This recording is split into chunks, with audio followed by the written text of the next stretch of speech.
Hello there guys, welcome back to a new video.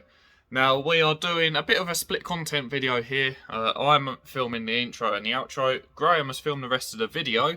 But basically, we might be going over the £800 budget.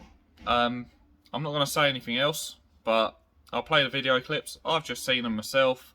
I'll play the video clips, Graham's going to explain what's gone on and why we might need to go over budget.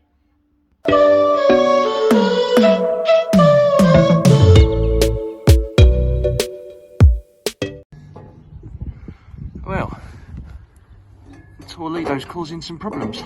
The back box has rusted off the rest of the exhaust system, so obviously it's all fallen down. The plan at the moment is just to get the back box off,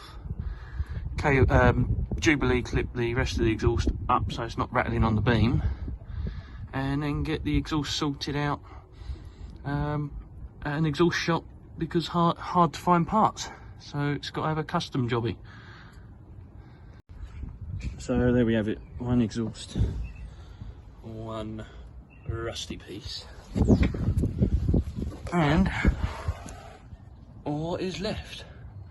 So I'm going to have to do some bodgery, get a Jubilee clip or something around there, and one on there just to hold it up a bit, although it is holding itself up reasonably well. Just want a little bit of extra support.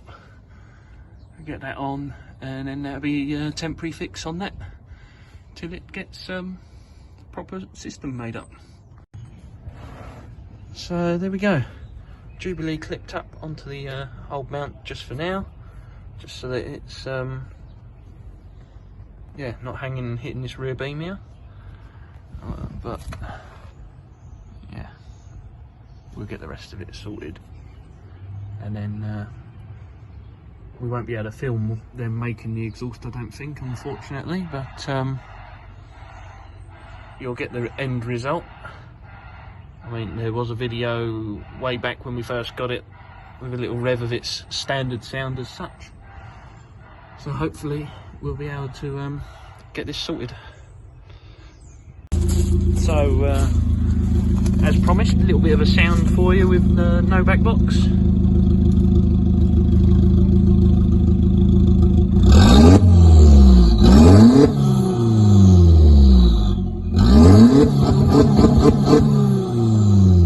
And a little bit of cheeky launch control as well.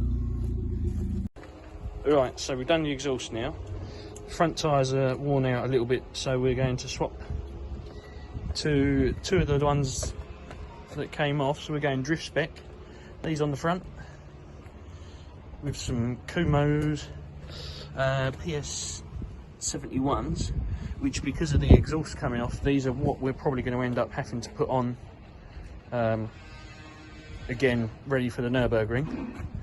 But yeah, we'll see how we get on, because obviously we're still trying to keep in the £800 budget, and the exhaust is eating quite a lot of that, so we've got to try and penny pinch in some other places without compromising too much on performance. So hence why slightly cheaper, but reading tests not much worse on the road tests, so hopefully they'll be able to take some track abuse, seeing as Turdido is only a couple of 100 horsepower. It's not hopefully going to be too excessive on them, but we'll see. So there we are, look. Whee! It's a bit high because Zoe's doing the other side at the moment, but yep, so that's how it's going to roll for a bit, and then eventually, if I like these Kumos, to be honest, these ones will probably go on the back, and then I'll just get two new front ones, and then that'll keep us well in for the budget, which will be a good bonus for us. But yeah, otherwise I'll give it a little start up for you in a bit. Otherwise, yeah, that's about it for now. So yeah, what a pickle, eh? Yeah, I hope you guys did enjoy this sort of quite quick video. We're trying to document everything we do to the Turdido, as we did with the first season of it. So yeah, I hope you guys did enjoy that quick little update. Do you reckon we're going to go over the £800 budget, or do you reckon we're going to stay under? I'll be very interested to know what you guys think. Comment down below what you think we'll do, whether we'll end up going over 800 quid or stay within 800 quid. Yeah, let me know. And with that one being said, like, comment, subscribe, and I shall see you guys in the next one.